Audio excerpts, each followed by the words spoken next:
Welcome dear.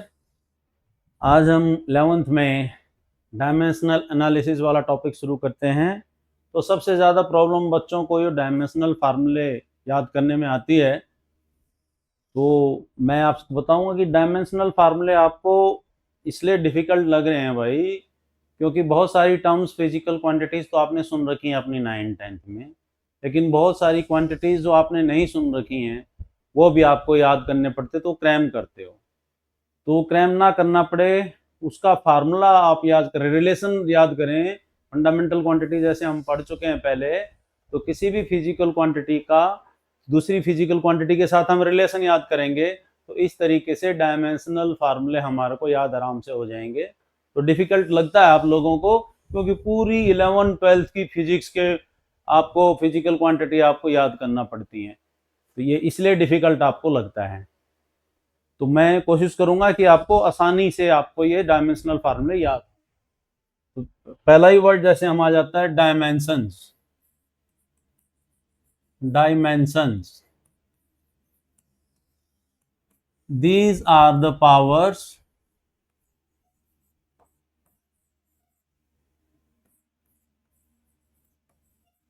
To which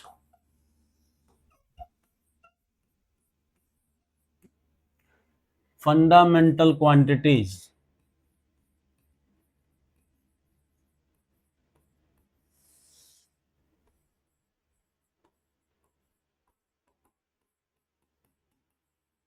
are raised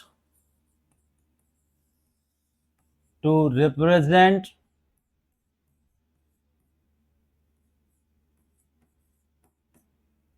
a physical quantity। किसी physical quantity को बताने के लिए फंडामेंटल क्वांटिटीज की जो dimension A B C, M की ए, एल की बी, टी की C, A B C, A B and C are known as dimensions, are known as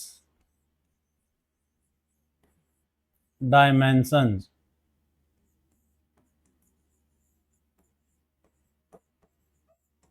इनको डायमेंशंस कहते हैं एबीसी को।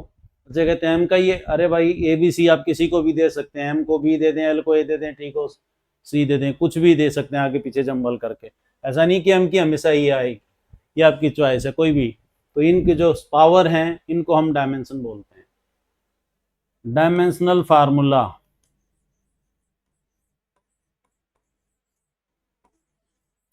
Dimensional formula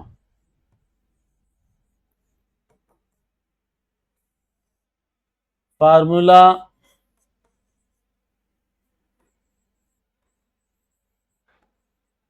which gives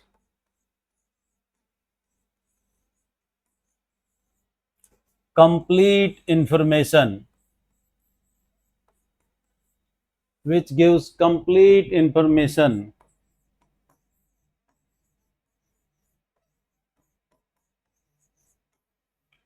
about how many fundamental quantities, how many fundamental quantities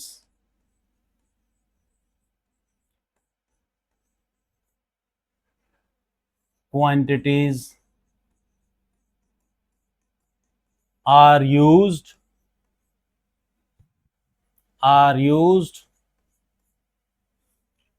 and with which power,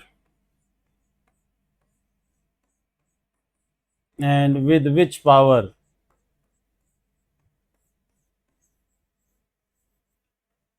these are raised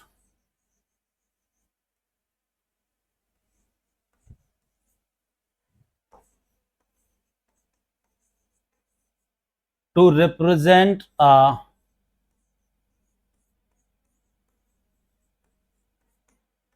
physical quantity, to represent a physical quantity।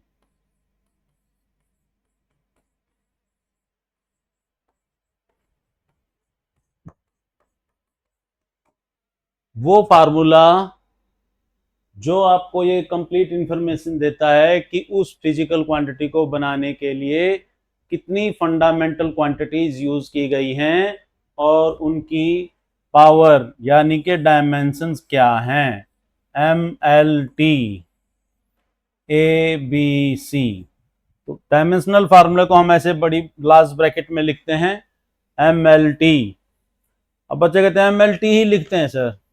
MLT more than 3 fundamental quantity भी हो सकती हैं, वो जैसे जैसे हम dimensional formula पढ़ेंगे तब बताएंगे। तो डायमेंशनल फार्मूले को हम बिग ब्रैकेट में, लार्ज ब्रैकेट में और ABC ऐसे डायमेंशन के साथ लिखते हैं।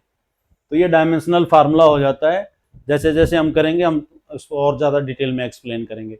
वो फार्मूला जो ये इंफॉर्मेशन देता है किसी फिजिकल क्वांटिटी को बनाने के लिए कितनी फंडामेंटल क्वांटिटी यूज की गई हैं और उनकी डायमेंशंस क्या क्या हैं या पावर क्या क्या है। तो एक डायमेंशन वर्ड आया, एक dimensional formula. Dimensional equation,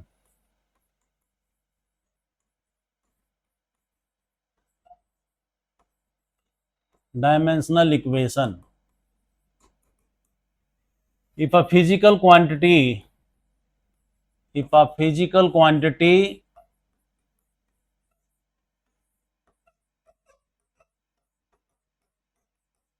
is equated with its dimensional formula,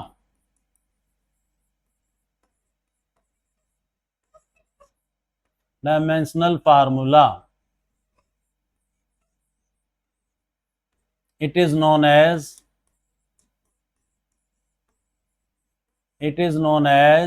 dimensional equation, dimensional equation। किसी भी फिजिकल क्वांटिटी के साथ उसका अगर हम डायमेंशनल फार्मूला लिख दें तो उसको पूरे को हम डायमेंशनल इक्वेशन बोलते हैं। उस पूरी चीज को हम डायमेंशनल इक्वेशन बोलते हैं। तो ये चीज हम डायमेंशनल इक्वेशन का करेंगे, लेकिन उससे पहले हम डायमेंशनल फार्मूला कैसे याद करें ये हम करेंगे। डायमेंशनल फार्मूला, तो कोई भी डायमेंशनल फार्मूला बनाने के लिए जिस आप यूं कॉलम बना लें, फिजिकल क्वांटिटी जिसके लिए आपने निकालना है उसका दूसरी फंडामेंटल क्वांटिटी के साथ रिलेशन, और यहाँ पे आपका डायमेंशनल फार्मूला तैयार हो जाएगा और ये आप यूनिट के लिए यूज कर लेंगे। फिजिकल क्वांटिटी, इसका रिलेशन उनके साथ, फंडामेंटल क्वांटिटी के साथ, यहाँ पे ये डायमेंशनल फार्मूला बन जाता है और ये यूनिट। ऐसे आप कॉलम बना लें, यूनिट, डायमेंशनल फार्मूला को देख के यूनिट बना लेंगे। बिल्कुल बेसिक क्वांटिटी से मास, लेंथ, टाइम। अगर इंडिविजुअली लिखेंगे तो मास का M, लेंथ का L हो जाएगा, टाइम का T। हम एरिया से चलते हैं। एरिया, एरिया का क्या है भाई रिलेशन, फार्मूला क्या है area, length into breadth, length into breadth.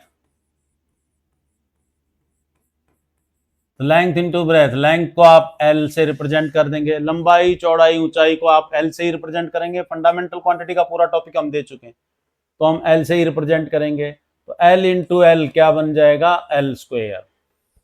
तो डायमेंशनल फार्मूला मैंने कहा था कि बड़े ब्रैकेट में, लार्ज ब्रैकेट में लिखना है और इस तरीके से डायमेंशनल फार्मूला बन गया। एरिया का डायमेंशनल फार्मूला ये बताता है कि इसमें एक ही फंडामेंटल क्वांटिटी यूज की गई है, लेंथ, और उसकी पावर 2 है। तो इसीलिए जनरली हम एरिया को क्या बोलते हैं, 2 डायमेंशनल। Area is 2 dimensional. यहीं से लेंथ की यूनिट मीटर, फंडामेंटल यूनिट आप कर चुके हो तो ये मीटर स्क्वायर आ जाएगा। तो एरिया का डायमेंशनल फार्मूले में एक ही फंडामेंटल क्वांटिटी यूज हुई है जिसकी पावर 2 है। वॉल्यूम, वॉल्यूम आपको मालूम है क्या होती है वॉल्यूम भाई, आपने फार्मूले की बजाय ये डेफिनेशन याद करेंगे तो आपको आसान रहेगी। Length, breadth and height. Length को भी हम एल से ही, फंडामेंटल क्वांटिटी, ब्रेथ को भी एल से ही और इसको भी एल से ही, एल क्यूब। और इसका जब डायमेंशनल फार्मूला लिखेंगे लास्ट ब्रैकेट में, ये एल क्यूब। वॉल्यूम के डायमेंशनल फार्मूला बनाने के लिए एक ही फंडामेंटल क्वांटिटी यूज की गई है, लेंथ, और उसकी डायमेंशन है 3। तो generally volume is known as 3 dimensional, इसको हम 3 dimensional metre cube. Metre cube dimensional फार्मूले के देख के हम इसका यूनिट भी बना देते हैं। स्टेप वाइज चलेंगे। जो वर्ड आपने 9th 10th में सुन रखे हैं, पहले हम वहां से स्टार्ट कर रहे हैं। डेंसिटी, तो एकदम आपको डेंसिटी की ध्यान आना चाहिए। डेंसिटी, डेंसिटी आपने सुन रखी है, मास अपॉन वॉल्यूम होता है भाई, मास अपॉन वॉल्यूम होता है डेंसिटी। मास के लिए आप यूज करेंगे m, और वॉल्यूम का आप ऊपर निकाल चुके हो एल क्यूब। तो जब ये ऊपर जाएगा तो ml-3 हो गया। ये स्टेप देखो, जो पहले कर चुके हैं वही अगला आएगा। तो मास अपॉन वॉल्यूम ml-3, तो ये आप याद करोगे ml-3। वॉल्यूम के डायमेंशनल डेंसिटी का डायमेंशनल फार्मूला ये बताता है कि डेंसिटी को रिप्रेजेंट करने के लिए दो फंडामेंटल क्वांटिटी यूज हुई हैं, मास और लेंथ, जिसमें मास की डायमेंशन 1 है और लेंथ की डायमेंशन -3 है। तो यूनिट इसकी बन जाएगी केजी पर मीटर क्यूब। चलो 9th में तुमने ये वर्ड सुना है मास अपॉन वॉल्यूम, तो इसको वॉल्यूम डेंसिटी बोलते हैं। डेंसिटी को एक बेटे लीनियर डेंसिटी भी होता है, लीनियर डेंसिटी भी होता है। ये वॉल्यूम डेंसिटी होगी मास अपॉन वॉल्यूम। एक लीनियर डेंसिटी होता है बेटे मास अपॉन लेंथ। एक लीनियर डेंसिटी किसकी निकालते हैं? लीनियर डेंसिटी, जैसे आपका हेयर है तो इसमें कोई थिकनेस नहीं है, कोई चौड़ाई नहीं, कुछ नहीं, तो linear density thin thin hair like. तो लीनियर डेंसिटी, या पतला धागा, पतला धागा हो गया, पतला तार हो गया, तो linear density mass per unit length, तो m/l, ml-1, इसको लीनियर। ये ऊपर वाला वॉल्यूम डेंसिटी होता है। अभी तक जनरली आपने 9th में वॉल्यूम डेंसिटी ही पढ़ा है, लेकिन अब हायर क्लास में आप लीनियर डेंसिटी वगैरह पे भी आएंगे। केजी पर मीटर, केजी पर मीटर।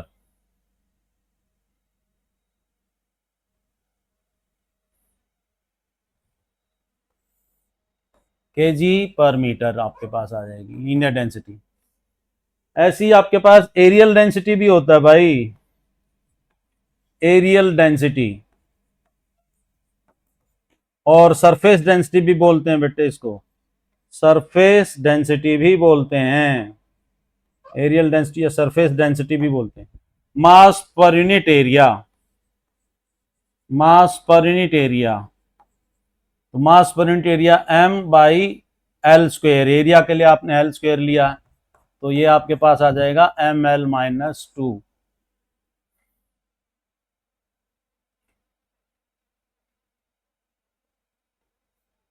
ml-2, तो ये इसका डायमेंशनल फार्मूला आ गया, एरियल डेंसिटी या सरफेस डेंसिटी केजी पर मीटर स्क्वायर। तो मैं फिर बार बार बोल रहा हूं, ये आपको ये क्रैम करो, ये तो बहुत आसान है। शुरू के भाई 10 12 15 तो आपको याद करना पड़ेंगे, क्योंकि उनका रिलेशन फिर दूसरी फिजिकल क्वांटिटी के साथ आएगा, तो बड़े आसानी से आप याद करोगे। जैसे डेंसिटी के लिए आपको वॉल्यूम का मालूम होना चाहिए, इस तरीके से आप निकाल सकते हैं। ये रिलेशन आपको याद रखने, फार्मूला क्रैम नहीं कर पाएंगे, 200 फार्मूले क्रैम नहीं कर पाएंगे आप, 100 150 200 फार्मूले नहीं कर पाएंगे, 10 15 तो आप कर लें बाई हार्ट, लेकिन बाद में ये रिलेशन आपको याद रखना। ये वाला कॉलम याद रखोगे, ये आसानी से याद हो जाएगा, बच्चे साथ डायरेक्ट इसको याद करते हैं।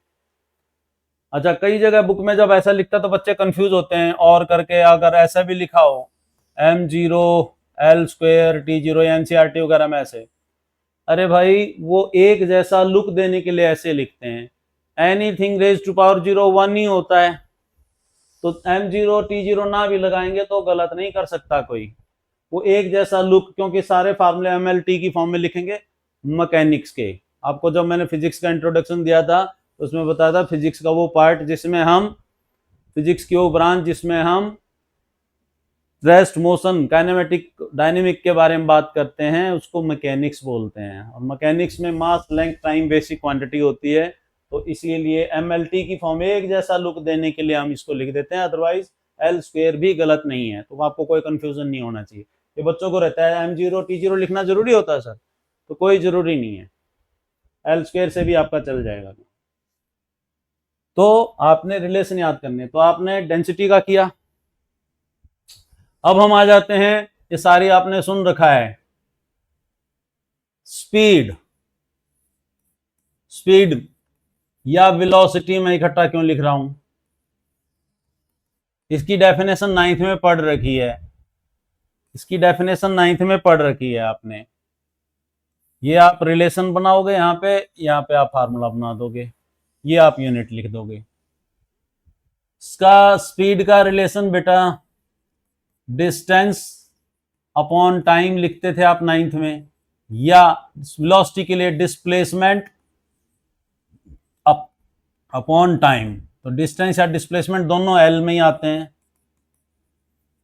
तो distance L by T, time को हम टी से, तो रिलेशन बन गया LT माइनस 1, चाहे वो स्पीड हो चाहे डिस्प्लेस स्पीड हो चाहे वेलोसिटी हो, तो वो LT minus 1, formula LT minus 1 metre per second.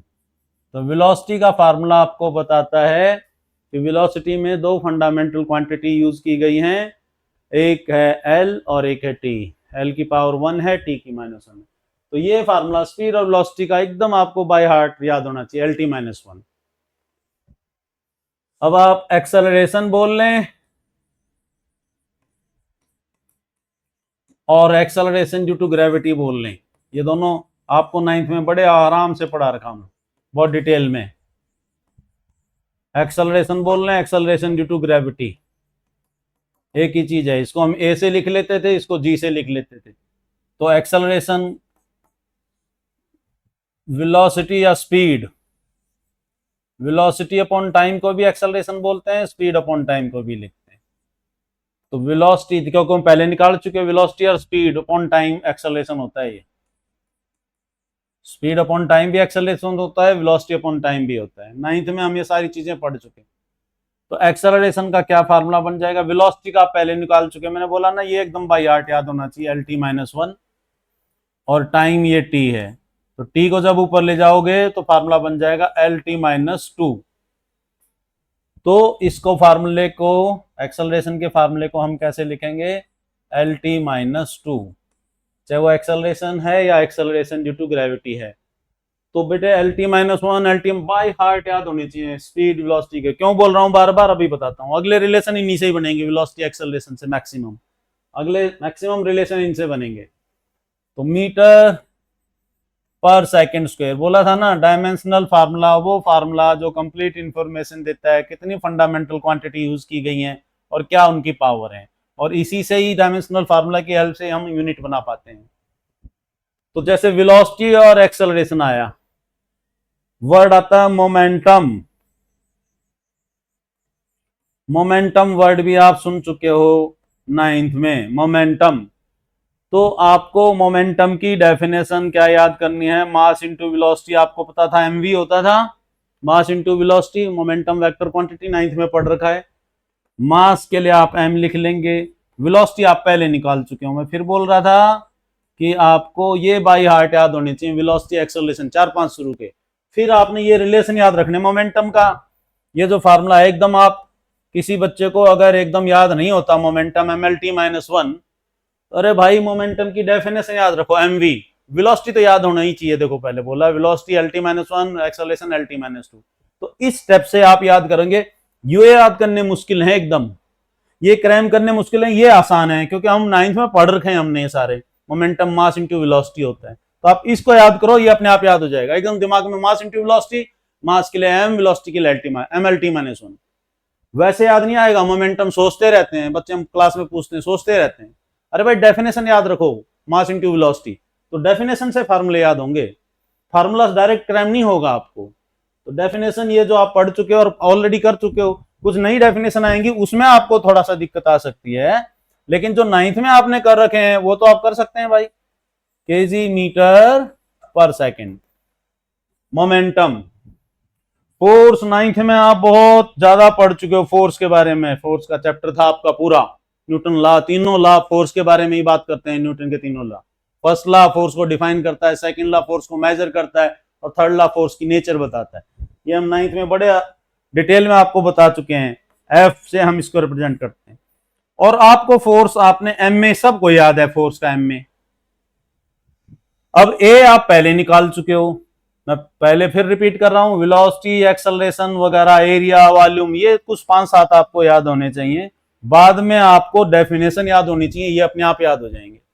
और फिर लॉन्ग रन में तो जैसे जैसे आप नए आगे आगे चैप्टर में जाएंगे वो तो ऑटोमेटिकली याद हो ही जाएंगे, लेकिन जब आप 11th में शुरू में ही आते हैं, अब 10th से 11th में आते ही एकदम इतनी बड़ी बुक हो जाती है, 10th में बहुत कम है साइंस, यहाँ पे आपको बहुत बर्डन लगता है, और होगा भी, क्योंकि आपको पूरी दो साल में जो टर्म यूज होंगी, फिजिकल क्वांटिटी यूज होगी, सारे के बारे में सुनना पड़ता है।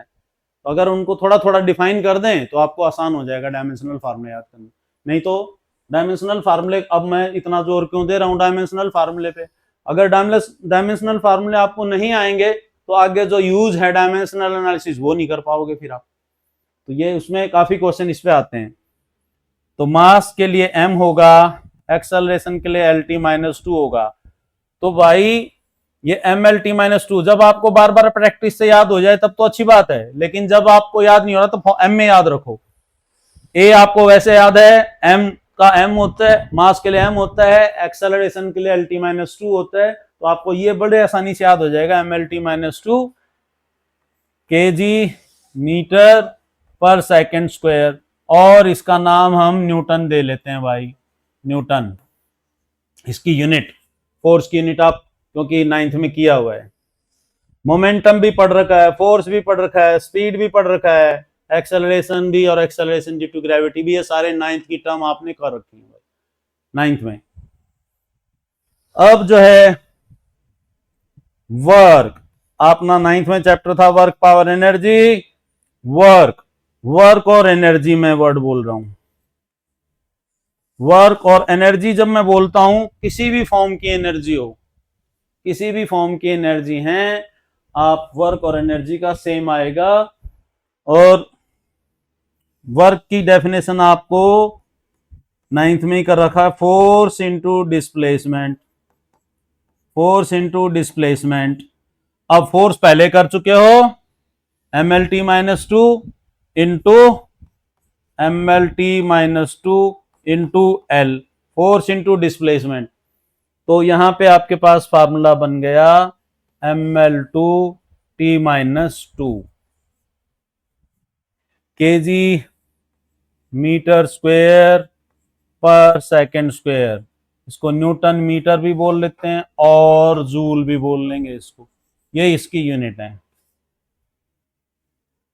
तो आप ये रिलेशन याद रखेंगे तो ये अपने आप याद हो जाएंगे। तो वर्क और एनर्जी ML2T-2, इस पे डायमेंशन पे इस टाइप के भी क्वेश्चन आएंगे, बहुत सारी फिजिकल क्वांटिटी दे देंगे, then you will be asked to select pair of quantities which possess same dimensional formula.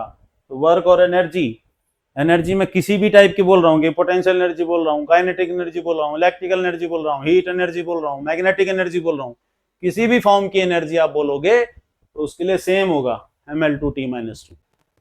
ये नहीं है कि भाई अलग एनर्जी का नाम चेंज कर दिया तो ये अलग हो जाएगा। तो देखो मैं ये रिलेशन बना रहा हूँ स्टेप वाइज, जो पहला है उसी को मैं दूसरे में यूज कर रहा हूँ फिर आगे। तो बेसिक आप भाई एरिया, वॉल्यूम, डेंसिटी, तो चलो आपने पहले भी पढ़ा, डेंसिटी, स्पीड, वेलोसिटी, एक्सेलरेशन, और फिर मोमेंटम, वेलोसिटी से याद हो जाएगा, फोर्स एक्सेलरेशन वाले से एम से याद हो जाएगा, और वर्क फोर्स इंटू डिस्प्लेसमेंट, जब फोर्स कर लेंगे तो फोर्स इंटू डिस्प्लेसमेंट याद है। फिर आपके पास वही रिलेटेड पावर वर्ड आ जाएगा, पावर, तो वर्क अपॉन टाइम, वर्क और एनर्जी अपॉन टाइम, वर्क और एनर्जी का भी हम निकाल चुके हैं, ml2t-2 और बाई टाइम। तो आपके लिए फार्मूला बन जाता है ml2t-3। तो ये डायमेंशनल फार्मूला ml2t-3। अब देखो इसमें तीनों टर्म यूज हुई हैं पावर में। हम इसकी यूनिट को वाट भी ले लेते हैं और हॉर्स पावर भी लेते हैं, एचपी बोलते हैं, आपके घरों में यूज करते हैं ना, कितने एचपी की मोटर है। 1 हॉर्स पावर 746 वाट, 745.5, हम 746 वाट के अप्रोक्सीमेट आ जाता है 1 हॉर्स पावर ये। तो पावर के लिए ml2t-3 एकदम याद ना हो तो एनर्जी अपॉन टाइम। तो जैसे आपने वेलोसिटी एक्सेलरेशन रिवीजन कर करके आप याद हो जाएगा, तो जैसे जैसे आप न्यूमेरिकल करोगे फोर्स और वर्क भी आपको, वर्क और एनर्जी का भी आपको बहुत आसानी से याद हो जाएगा। मोमेंटम, फोर्स और एनर्जी का भी आपको बहुत आसानी से याद हो जाएगा। ml-1 ml-t-2 force, ml2t-2 work और एनर्जी। और पावर याद रखने की, पावर आ जाएगा वर्क अपॉन टाइम करके ml2। ऐसे ही आप कर लेंगे भाई pressure, pressure force upon area, pressure force upon area. Force आप कर चुके हो ml-2, एरिया आपके लिए L² आ जाएगा। तो देखो अब ये कट जाएगा एक ये, तो आपके पास आया ml-1 t-2। सो प्रेशर, ये सारी टर्म पावर प्रेशर आपने 9th में सुन रखी हैं। प्रेशर ml-1 t-2, तो जैसे पावर में तीनों यूज हुए, mlt, m की पावर 1, l की पावर 2, t की पावर -3। ऐसे ही प्रेशर में mlt, तीन फंडामेंटल क्वांटिटी यूज हुई हैं डायमेंशनल फार्मूला बनाने के लिए, m की पावर 1, l की -1, t की -2। और प्रेशर के लिए हम बार और पास्कल और एटमॉस्फेरिक प्रेशर, ये सारे टर्म हम यूज करते हैं प्रेशर की यूनिट के लिए। ठीक है, तो इस तरीके से आप फार्मूला क्रैम करने के बजाय आप ये रिलेशन याद करेंगे तो फार्मूला याद करना आसान होगा भाई। ये रिलेशन याद करेंगे तो फार्मूला याद करना आसान होगा। ठीक है, तो ये टर्म तो भाई आप लोगों ने सारी 9th में पढ़ रखी हैं जितनी टर्म। अब थोड़ी बहुत टर्म्स जो हैं, जैसे अब रोटेशनल मोशन, और उसकी भी, हालांकि सर्कुलर मोशन भी आपने पढ़ा है 9th में, तो मैं तुम्हारा एनालॉजी हम डेवलप कर लेते हैं ट्रांसलेटरी मोशन में या लीनियर मोशन, जिसमें ट्रांसलेटरी मोशन और सर्कुलर या रोटेशनल मोशन, रोटेशनल और सर्कुलर मोशन, ये एनालॉजी तो फिर आपको याद करने में आसानी हो जाएगी रोटेशनल मोशन और सर्कुलर मोशन में। ये टर्म आपको याद करनी आसान हो जाएंगी भाई। देखो ट्रांसलेटरी मोशन, ये लीनियर मोशन जिसमें हम डिस्प्लेसमेंट को x से लिखते हैं, delta x, x2 - x1, final position minus initial position. देखो भाई फिजिक्स में इस वर्ड को बोलते हैं डेल। जिस भी फिजिकल क्वांटिटी के साथ ये वर्ड लगा होगा, it stands for change in, it stands for change in. यहाँ पे है change in position, change in position. Del word जिसके delta P change in momentum, delta V change in velocity, जिस वर्ड के साथ भी डेल लगा हुआ है, delta T change in temperature, change in time, delta theta change in angular position. तो del word बोलते हैं इसको, पूरी फिजिक्स में बार बार यूज होगा, जिसके साथ भी डेल लगा होगा उसका पढ़ेंगे कैसे, चेंज इन। और डी से भी चेंज इन पढ़ते हैं, डी भी होता है भाई, डी भी होता है, डीवी भी होता है, डीपी भी होता है। तो इसमें और इसमें क्या डिफरेंस है, delta P, delta we, delta T. ये टोटल चेंज के लिए यूज करते हैं डेल, टोटल या एवरेज, टोटल और एवरेज चेंज के लिए भाई, टोटल या एवरेज चेंज के लिए। और ये दी जो लिखते हैं ये इंस्टेंटेनियस चेंज के लिए लिखते हैं भाई, इंस्टेंटेनियस चेंज, इंस्टेंटेनियस चेंज। जैसे सोनीपत से आप दिल्ली गए, तो सोनीपत 9 बजे चले से दिल्ली आप 10 बजे पहुंच गए, तो डेल्टा टी आपने 1 आवर ले दिया, वो डेल्टा टी है, चेंज इन टाइम। लेकिन कोई कहे कि नहीं 9 के बाद हर सेकंड का बताओ, 9 बज के 1 सेकंड, 9 बज के 2 सेकंड, 9 बज के 1 मिनट, 2 मिनट, तो जब आपने इंटरवल घटा दिया है तो वो इंस्टेंटेनियस हो जाता है। बिल्कुल छोटा कर दें, बिल्कुल जीरो के पास इंटरवल कर दें, ये हम करेंगे बाद में डिटेल में। तो ये इंस्टेंटेनियस पोजीशन कहते हैं। आप सोनीपत से चले, हर इंस्टेंट पे जो आपसे, हर पोजीशन पे आपसे जो पूछे उसको हम डी से लिखते हैं, इंस्टेंटेनियस। वो टोटल के लिए आ जाएगा, एवरेज के लिए इंस्टेंटेनियस। तो जब यहाँ पे डिस्प्लेसमेंट वर्ड आ जाएगा भाई, तो यहाँ पे वर्ड आ जाएगा एंगुलर डिस्प्लेसमेंट। यहाँ पे डिस्प्लेसमेंट, यहाँ पे वर्ड आ जाएगा एंगुलर डिस्प्लेसमेंट और angle, delta theta change in angle position, change in angular position. आपको प्लेन एंगल आपने पहले पढ़ रखे हैं, 9th में ही पढ़ रखे हैं, 10th में या 9th में। Angle is equal to arc upon radius होता है, arc upon radius.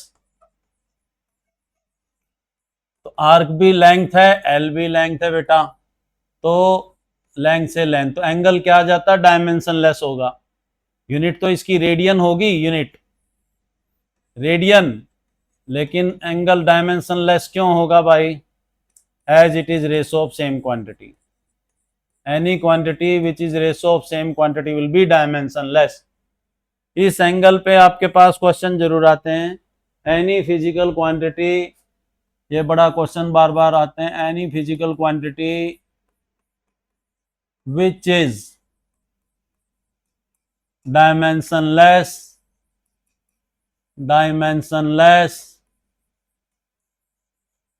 still it possess unit, still it possess unit।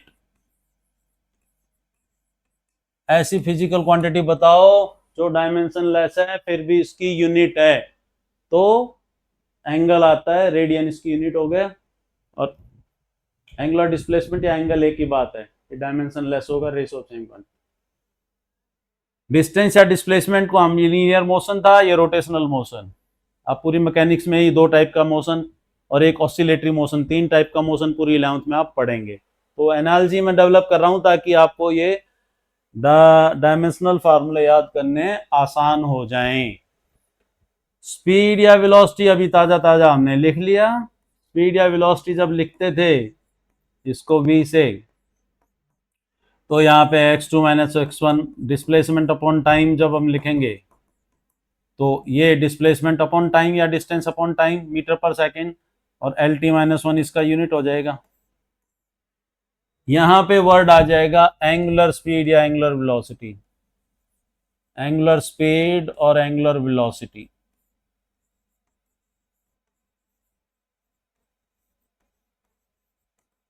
Generally हम इसको ओमेगा से लिखते हैं, यहाँ पे v से लिखते हैं, ये ओमेगा से लिखते हैं। जो काम यहाँ पे स्पीड या वेलोसिटी, वहां पे हम एंगुलर स्पीड या एंगुलर वेलोसिटी से करेंगे।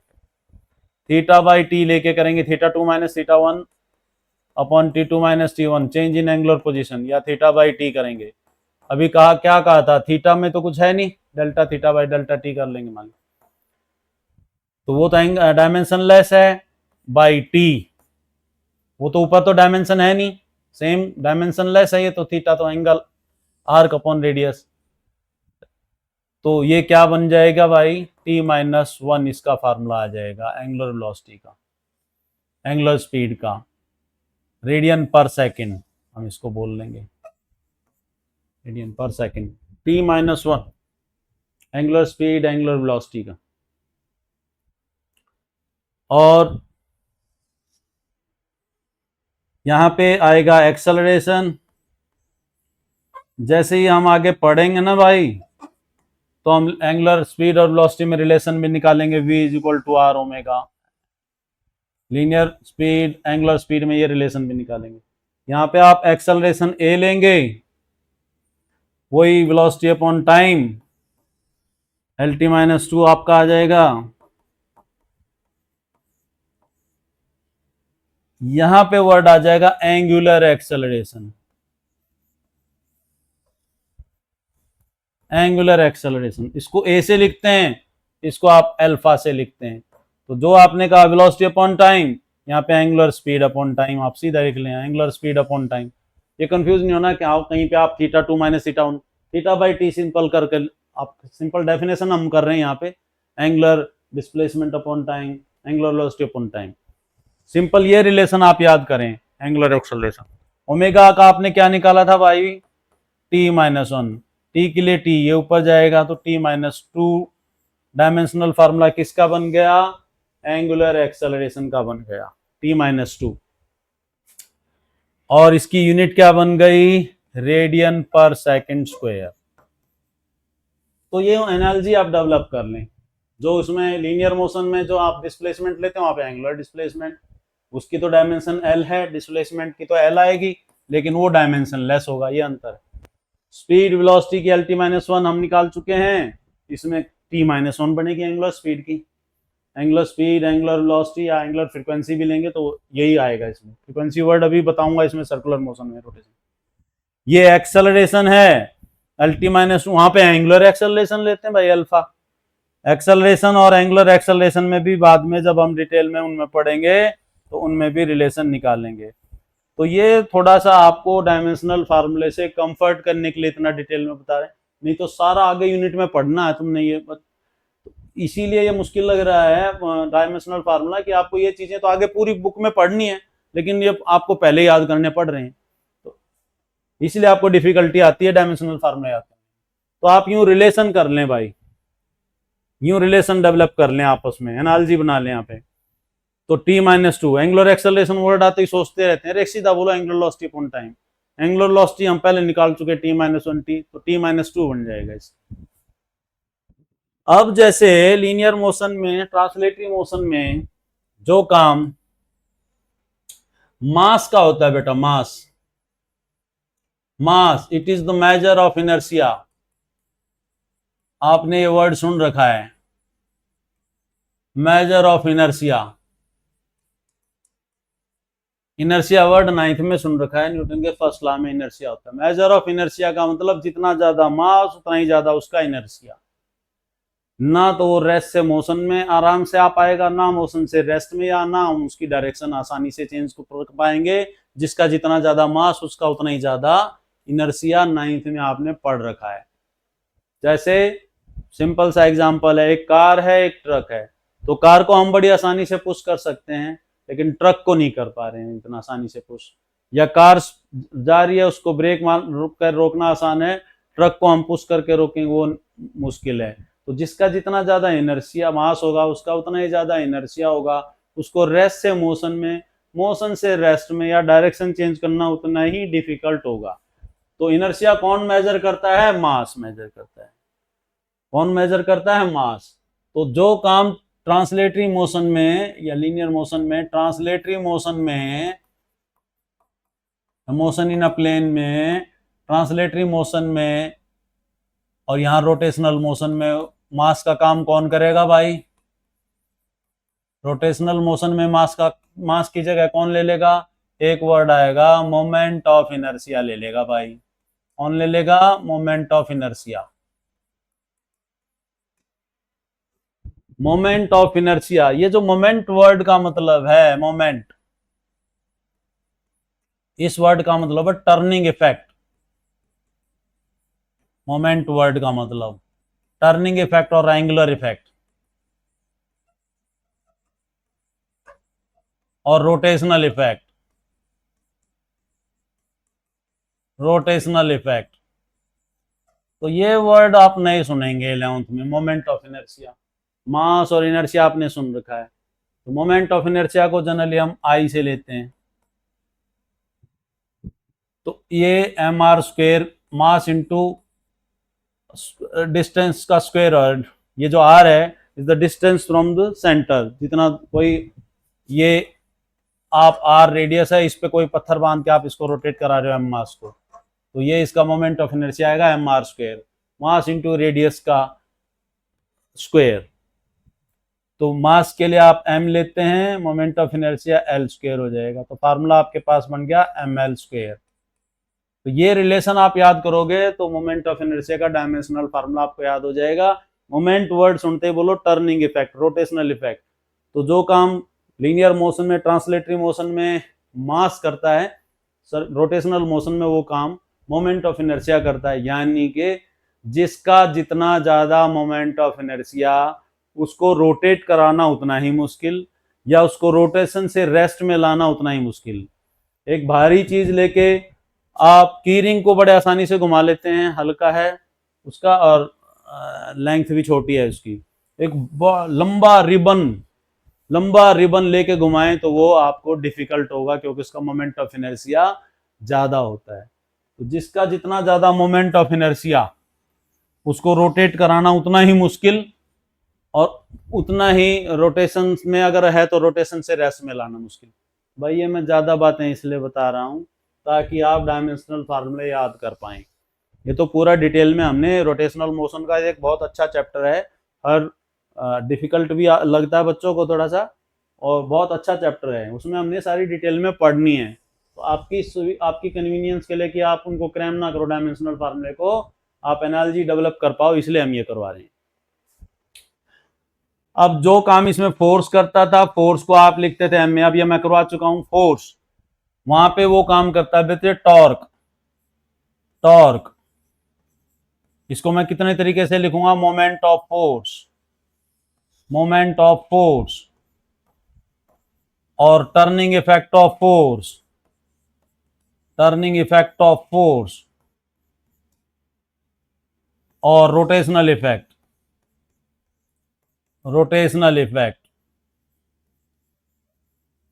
इनको हम कहते हैं, टॉर्क का सिंबल टाउ ले लेते हैं। अब देखो एम को किससे रिप्लेस करना है, यहां पे एम था, उसको आई से, तो एम को आई से रिप्लेस कर दिया। और ए को किससे करना है, अल्फा से, है एंगुलर रोटेशनल मोशन में। तो ये था बेसिक लॉ, न्यूटन का बेसिक लॉ इसलिए बोलते हैं कि both the laws, first law and third law can be derived using second law. और ये Newton second law of rotational motion, basic law of rotational motion, I alpha. तो I alpha की term में भी याद करना है फार्मूला, और आर इंटू एफ भी करते हैं। टॉर्क, टर्निंग इफेक्ट, किसी चीज को हम रोटेट कराते हैं तो टर्निंग इफेक्ट, आर जितना बढ़ाओगे तो एफ उतना ही कम। जैसे दरवाजा खोलते हैं हम, तो हिंज से जितना दूर होता है हैंडल, वो दरवाजे को खोलना आसान होता है। हिंज के पास आप हैंडल लगा देंगे और पुश करेंगे, दरवाजा खोलेंगे तो बहुत डिफिकल्ट होगा। तो ये रोटेशनल इफेक्ट, टर्निंग इफेक्ट हम और ज्यादा डिटेल से पढ़ेंगे कि हम जो है कोई नट खोलते हैं, अपनी कार का नट हम हाथ से नहीं खोल पाते, लेकिन हम उसके पलक पाने की वजह से हम क्या करते हैं, वो जो चाबी लगाते हैं उससे आर्म लेंथ बढ़ जाती है, लीवर आर्म बढ़ जाती है, तो कम फोर्स से वो नट खुल जाता है। तो ये हम डिटेल में तब करेंगे, लेकिन अभी एफ है तो इधर टाउ लेगा।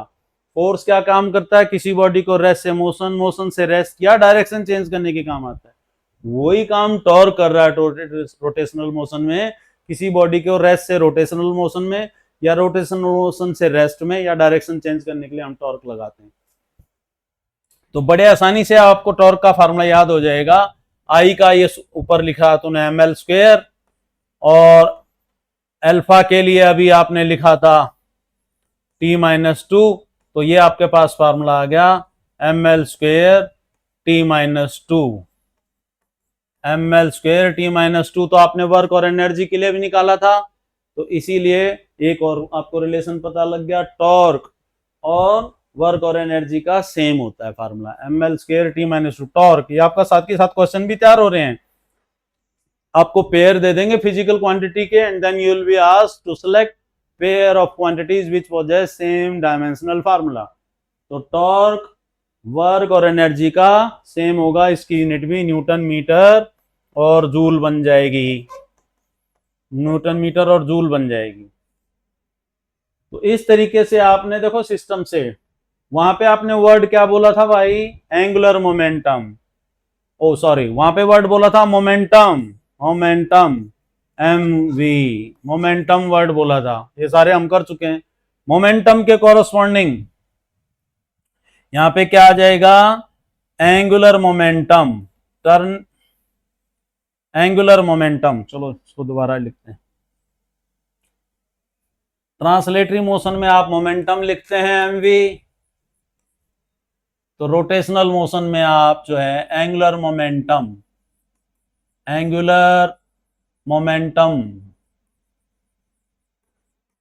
और मोमेंट ऑफ मोमेंटम, ये सारी बातें आपको पता होनी चाहिए। एक ही चीज है, मोमेंट ऑफ मोमेंटम और टर्निंग इफेक्ट ऑफ मोमेंट, ये सारी बातें आपको एक ही हैं।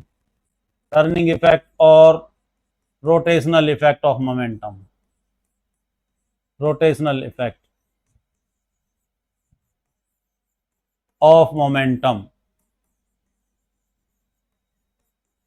तो आप, मेरा ये मकसद था यूं, कितने नाम से इसको आप जान सकते हो। वहां पे एम, तो देखो पहले इसका सिंबल हम एल ले लेते हैं। देखिए वहां पे एम, तो यहाँ पे क्या बताया था मैंने, मोमेंट ऑफ इनर्शिया। वहां पे वी, तो रोटेशनल मोशन में क्या बताया था, ओमेगा, एंगुलर वेलोसिटी। यहाँ पे वेलोसिटी, तो वहां पे एंगुलर वेलोसिटी।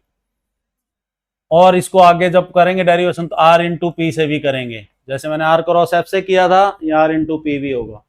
तो किसी भी तरीके से आई का आपने क्या निकाला था, एम एल स्क्वेयर, ओमेगा का क्या लिखा था, टी माइनस वन।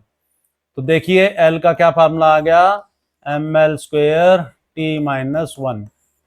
आपको मैं डायरेक्ट हूं ना एंगुलर मोमेंटम का, आप फार्मूला बताओ, एकदम याद नहीं होगा, लेकिन आपको जैसे मोमेंटम का पी इक्वल टू एमवी और एंगुलर मोमेंटम आई ओमेगा कर लोगे तो आपको एकदम चीजें याद हो जाएंगी। आई मोमेंट ऑफ इनर्शिया है, मोमेंट ऑफ इनर्शिया मास का काम कर रहा है, तो एम एल स्क्वेयर इसका फार्मूला है। आई का आप, आई को आपको याद करना पड़ेगा, एम एल स्क्वेयर, बाकी आप रिलेशन से आप निकाल लेंगे।